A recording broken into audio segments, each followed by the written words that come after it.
So, Book 3 addresses style and its many components.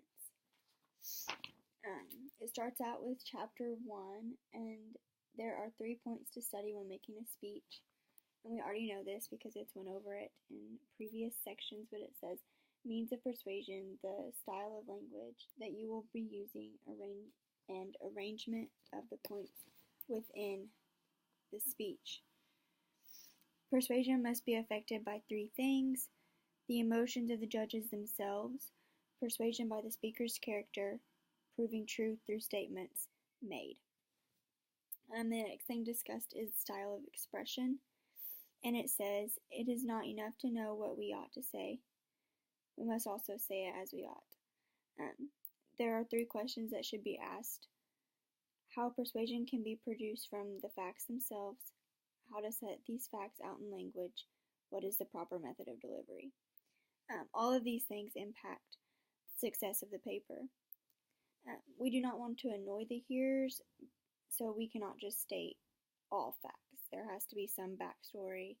We can't just state simple and complex facts to the hearers.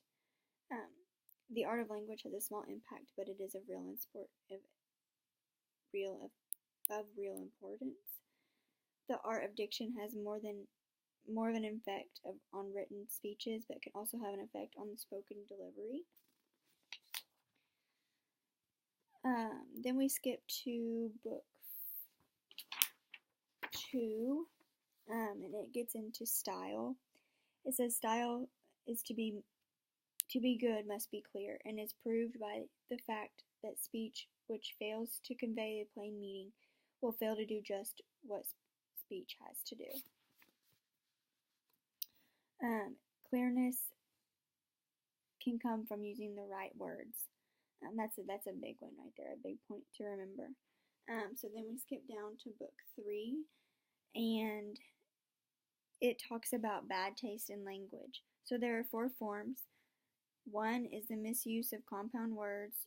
2, employment of strange words.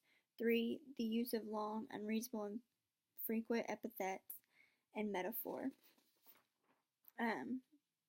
So then we go to Book 5, and it talks about the foundation of good style is the correctness of language.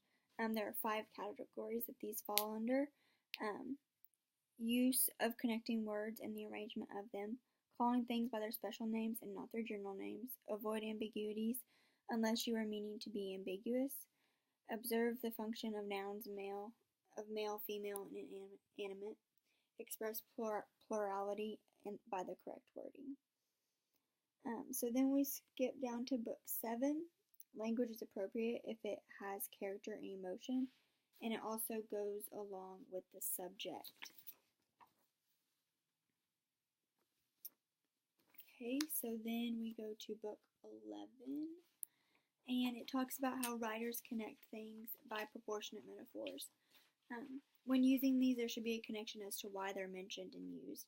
You can't just state one and it be just inside the writing. You have to have a reason for putting it into the writing.